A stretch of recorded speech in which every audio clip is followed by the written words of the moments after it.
আসসালামু আলাইকুম সবাইকে। আমি চলে আসছি আজকে একটি রসুনের ক্ষেতে।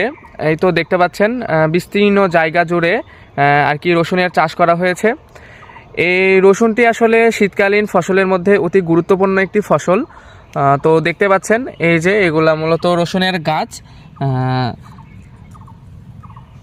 এবং এই রসুনের উপকারিতা এবং কার্যকারিতা এবং এই রসুনের চাষটা কখন করা হয় সেই বিষয়ে আমি আপনাদের শেয়ার করব।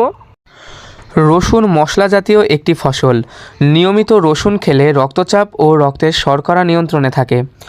রসুন রোগ প্রতিরোধ ক্ষমতা বাড়ায় ও বিভিন্ন ধরনের ক্যান্সারের বিরুদ্ধে কাজ করে। বপনের সময় রবি মৌসুমের মধ্য অক্টোবর নভেম্বরের প্রথম সপ্তাহ উপযুক্ত সময়। চাষ পদ্ধতি: পানি জমে না এরকম দোআঁশ মাটিতে নালা তৈরি করে তাতে রসুনের কোয়া বপন করা হয়। রসুনে প্রচুর পরিমাণে আমিষ, প্রচুর ক্যালসিয়াম ও সামান্য ভিটামিন সি থাকে। রসুনের বিভিন্ন ভেষজ গুণ আছে, যেমন শ্বাসকষ্ট কমায়, হজমে সহায়তা করে এবং প্রস্রাবের বেগ বাড়ায়, অ্যাজমা রোগীর উপশম দেয়, হাইপারটেনশন কমায় এবং শরীরের কোলেস্টেরল লেভেল কমায়।